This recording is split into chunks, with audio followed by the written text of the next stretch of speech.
Sa ulo ng mga nagbabagang balita, DSPC 2024 umarangkada na. I now declare this DSPC open. Pagbalik ng pasukan ng klase sa Hunyo, imposibleng maibalik. Duterte nang gigil kay President Bongbong Marcos.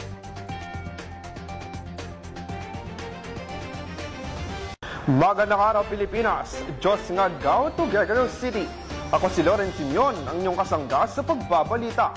Ito ang Frontline Balita.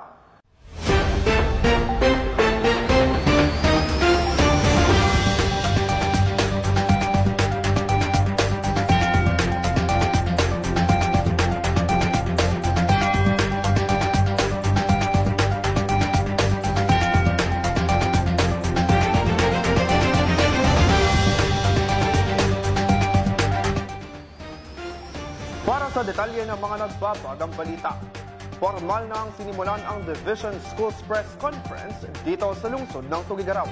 Alamin ang buong detalye kay Randel Aguirre. 37 paaralan mula sa pribado hanggang pampubliko sa lungsod ng Tugigaraw ang nagtipon sa Tugigaraw West Central School upang lumahok sa Division School Press Conference 2024. I now declare this DSPC open. Formal itong binuksan ni Superintendent Gilbert Tong sa SM Downtown.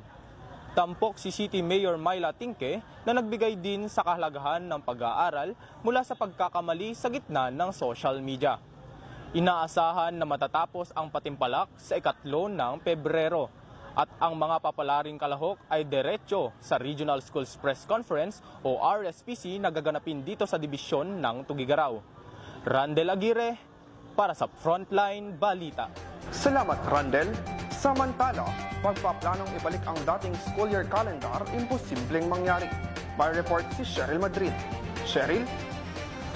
Saad mismo ni DepEd Leila Ariola, patapos na ang konsultasyon sa mga stakeholders. Ngunit imposibleng maibalik ang Hunyong pasukan para sa taong 2024-2025. Dahil ayon sa Pag-asa, painit ng painit ang panahon na kung saan maaapektuhan ang mga guro at estudyante. Kaya naman, napagkasunduan ni na Teacher Chairperson Vladimir Catuag na sa taong 2025-2026 lang maibabalik ang dating school year calendar. At isa pang dahilan na kanilang napagkasunduan na dapat ay hindi maaapektuhan ang PVP o tinatawag na Proportion Vacation Pay ng mga guro. Cheryl Madrid para sa Frontline Balita. Susunod, Duterte nang gigil kay President Bongbong Marcos. Bida sa bagong serya na Zoomers bumisita sa Good Morning Kapatid. Tunghayan ang mga detalye sa pagbabalik ng pinagkakatiwalaang Frontline. Friday na naman. Hay, catch-up day na naman. Para saan ba ang catch-up day na yan? Sabi ni VP Sara, hindi pwedeng paulit-ulit na lang tayo sa ating ginagawa. Oh, bakit may pagbabago na ba? Catch-up day, ipinatupad ng ating gobyerno upang mga estudyante matuto. Mula sa pagsusulat hanggang pagbigkas ng tula, malaking tulong ito para sa mga bata. Lalo na, madami pa din sa kanila ang hindi marunong magbasa, ayaw matuto at ayaw din magsaulo. At nagbabalik ang Frontline Balita. Dating Pangulong Duterte, nagbitiw ng mabibigat na salita kay Pangulong Marcos. Para sa buong detalye, narito si Randel Aguirre. Randel? Mabibigat na salita ang binitawan ni dating Pangulong Rodrigo Duterte kay Pangulong Bongbong Marcos Jr. kaugnay umano sa pagkakasangkot nito sa iligal na droga. Ayon pa kay Duterte, pinakitaan umano siya ng PIDEA ng ebidensya na kasali umano ang pangalan ni Pangulong Marcos sa drug watch list.